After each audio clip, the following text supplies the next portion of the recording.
Assalamualaikum warahmatullahi wabarakatuh. Bertemu kembali di channel Hermawan Haryati. Pada kesempatan kali ini, hari Jumat pukul 10.30 waktu Indonesia Barat, saya akan membahas 10 soal tes P3K untuk kompetensi teknis IPS untuk guru SD dan SMP. Disimak baik-baik dari nomor 51 sampai 60, jangan di skip ya. Ingat soalnya, pahami jawabannya, mudah-mudahan dapat menjadi modal dalam menghadapi tes P3K tahap 3 dan tes CPNS tahun 2022 mendatang. Selamat belajar, semoga sukses. Langsung saja kita mulai. Untuk soal nomor 51. Konferensi Asia Afrika atau yang dikenal dengan KAA dilaksanakan pertama kali di Bandung pada tahun A 1945, B 1955, C 1959, D 1965. Jawaban yang benar adalah B tahun 1955. Jadi konferensi Asia Afrika dilaksanakan di Bandung pada tahun 1955.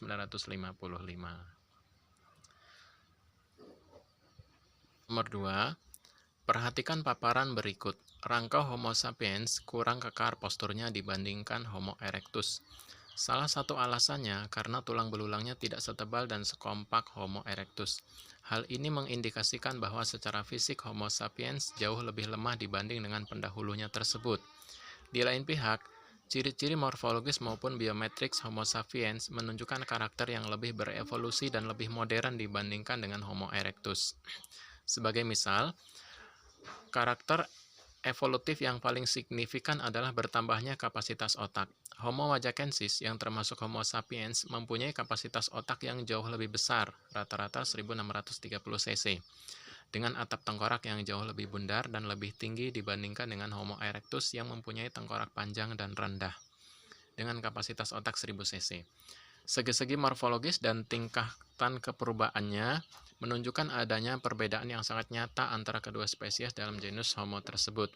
Berdasarkan paparan tersebut, dapat diketahui bahwa perbedaan Homo erectus dan Homo wajakensis terdapat pada titik-titik A. Tulang kening, B. Bagian rangka kepala, C. Volume otak, D. Jenis kelamin. Jadi, perbedaan yang nyata terdapat pada volume otak. Semakin besar volume suatu otak, maka semakin cerdas dan semakin modern manusia purba tersebut.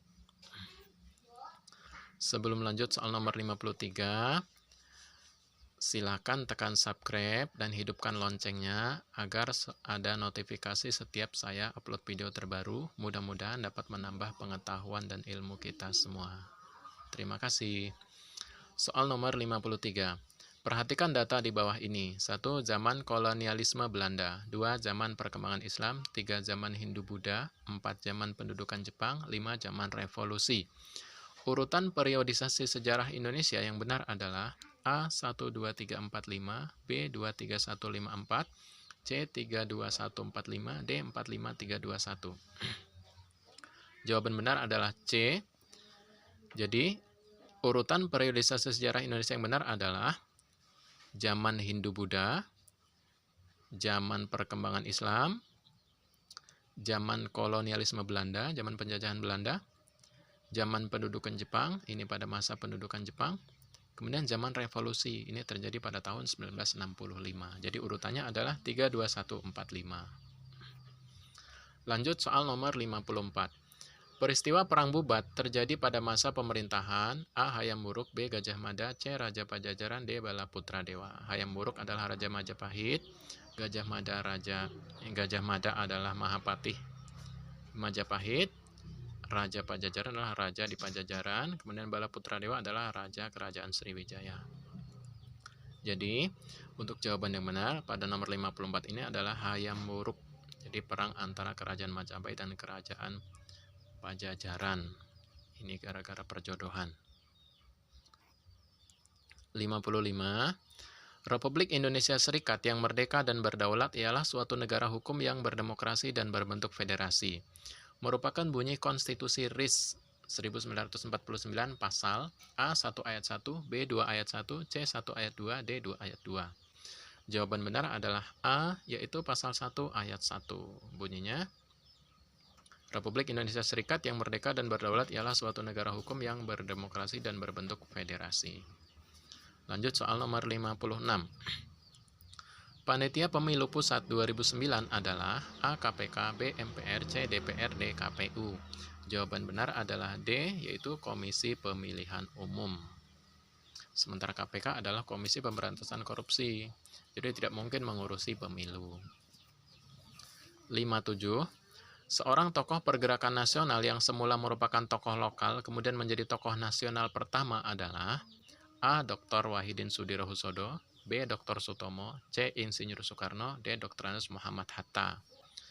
Untuk jawaban yang benar pada soal nomor 57 ini, silakan kawan-kawan tulis di kolom komentar ya. Nomor 58. Pencipta lagu Indonesia Raya adalah A. W.R. Sudirman, B. W.R. Sukirman, C. W.R. Surahman, D. W.R. Supratman. Jawaban benar adalah D. W.G. Rudolf Supratman.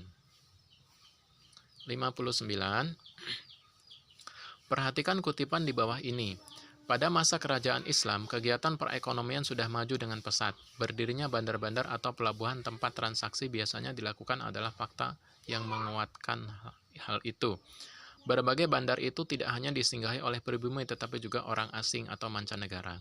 Kutipan tersebut menunjukkan bahwa kehidupan ekonomi yang berkembang adalah bidang A. Pertanian, B. Manufaktur, C. Perdagangan, D. Arsitektur. Jawaban benar adalah C. Perdagangan, karena hubungannya dengan bandar-bandar pelabuhan. Perekonomian ini hubungannya dengan perdagangan.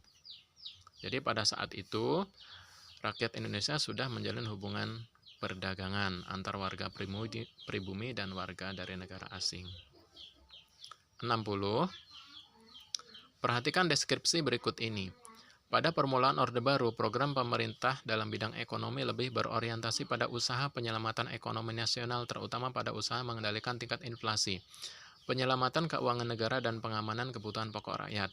Tindakan pemerintah ini dilakukan karena adanya kenaikan harga pada awal tahun 1966 yang menunjukkan tingkat inflasi kurang lebih 650% per tahun. Hal itu menjadi penyebab kurang lancarnya program pembangunan yang telah direncanakan pemerintah. Dari deskripsi di atas, cara pemerintah yang paling tepat untuk mengatasi kondisi itu adalah A. Penurunan nilai mata uang, B. Kerjasama luar negeri, C. Pembangunan nasional, D. Penyederhanaan lembaga BUMN. Jadi, untuk jawaban yang benar pada soal nomor 60 ini adalah A. Penurunan nilai mata uang. Jadi supaya semuanya stabil kembali. Demikianlah 10 soal yang sudah kita bahas untuk kompetensi teknis IPS, guru SD dan SMP. Mudah-mudahan bermanfaat. Silakan tonton video part berikutnya. Saya akhiri. Wassalamualaikum warahmatullahi wabarakatuh.